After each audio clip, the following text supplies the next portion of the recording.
एक तरह से अब वो संविधान को मानने लगे हैं और संविधान की स्वीकार्यता उनके अंदर हो गई है, तो इसलिए वो बधाई के पात्र हैं।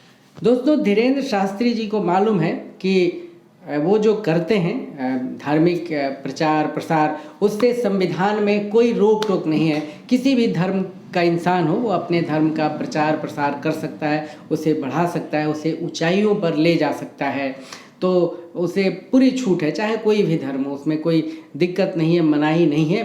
जो बाबा साहब का संविधान है या भारतीय संविधान है, उसकी यह खूबसूरती है और भारत की यही खूबसूरती है कि आप प्रचार प्रसार कर सकते हैं, लेकिन बस एक चीज़ है कि आप अंधविश्वास को, आडंबर को बढ़ावा नहीं दे सकते।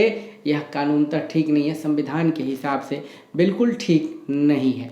और दूसरी बात है, आप मैजिक के द्वारा या चमत्कार के द्वारा कोई बीमारी का इलाज नहीं कर सकते, यह भी वैधानिक नहीं है। झाड़ फूंक और कुछ भी, भारत में जो सिस्टम है इलाज करने का, मरीजों को ठीक करने का और बीमारी ठीक करने का, उसका बहुत बेहतरीन तरीका है। बहुत सारे पैथ हैं, आयुर्वेद है, एलोपैथ है, होम्योपैथ है, यूनानी है, उसके साथ साथ आपको नेचुरोपैथ है जिसे प्राकृतिक चिकित्सा भी कहते हैं। देशी और विदेशी बहुत सैकड़ों तरह के थेरेपी हैं जिससे इलाज किया जा सकता है। जो सरकार है, जो सबसे बड़ी सरकार है देश की, नरेंद्र मोदी की सरकार, वो सबका साथ और सबका विकास करते रहते हैं। तो संभवतः उस विकास की आंधी में कहीं धीरेन्द्र शास्त्री भी ना आ जाएं, इसलिए यह देखते हुए उन्होंने संविधान के शरण में जाना ठीक समझा है, बाबा साहब के शरण में जाना ठीक समझा है।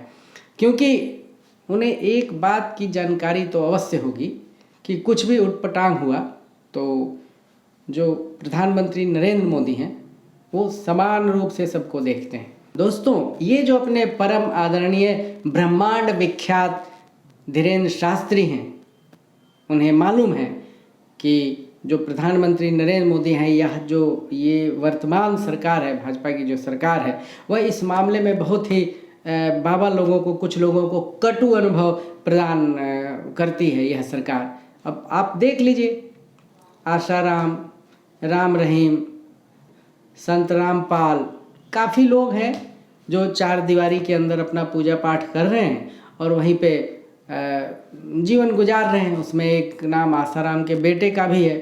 दरअसल सरकारों को पता है कि इस तरह के जो बाबा होते हैं, कोई किसी भी सरकार को इस तरह के जो बाबा होते हैं, उनके कहने से ज़्यादा वोट वोट मिलता नहीं है। कुछ माहौल ज़रूर बनता है, बल्कि कई बार माहौल बिगड़ भी जाता है। तो सचेत रहने की आवश्यकता होती है और मोदी जी जानते हैं कि कहाँ किसका कैसे कब उपयोग करना है। आसाराम सबसे ज़्यादा जानते होंगे। ठीक है, धर्म में आदमी विश्वास करेगा, किसी भी संत को और महात्मा को कोई अगर नेता या कुछ कोई भी समाज का कोई भी आदमी जो प्रसिद्ध आदमी है, अगर उसकी तारीफ करता है, उससे नमन करता है, उसके सामने सर झुकाता है, तो उसमें कोई गलती नहीं है। उसका ये मतलब नहीं है कि सत्ता ने सर झुकाया है या कानून व्यवस्था ने सर झुका दिया है, ऐसा बिल्कुल नहीं है। अगर ऐसा होता तो ये सभी लोग अंदर नहीं होते। तो धीरेन्द्र शास्त्री को भी संभवतः समझ में आ गया होगा कि नहीं भाई, संविधान के तरफ जाना चाहिए। क्योंकि देखिए, ज़रूरी नहीं है कि कोई हृदयस्थ कर ले बाबा साहब को या संविधान को, ऐसा भी बिल्कुल ज़रूरी नहीं है। लेकिन एक बात तो है कि लोग आड़ लेते हैं। हमारे एक दोस्त थे JNU में, तो मैं कई बार वो प्रदर्शन निकालते थे, तो मैंने कई बार पूछा कि बाबा साहब का फ़ोटो लेके आप लोग क्यों चलते हैं? तो उन्होंने मुझसे कहा था कि सर ऐसा है कि बाबा साहब का फ़ोटो लेके जाने में एक फ़ायदा यह है कि थोड़ा सा उटपटांग हरकत हो भी जाए, डंडे नहीं मारती है। तो मुझे समझ में आया। तो कुछ लोग आड़ भी लेते हैं, कुछ लोग तो सचमुच श्रद्धा में होते हैं और श्रद्धा से बाबा साहब को सर नवाते हैं। उन्हें पता है कि करोड़ों लोगों की ज़िंदगी जो है उसे बाबा साहब ने बदला है और बेहतरी के लिए बदला है।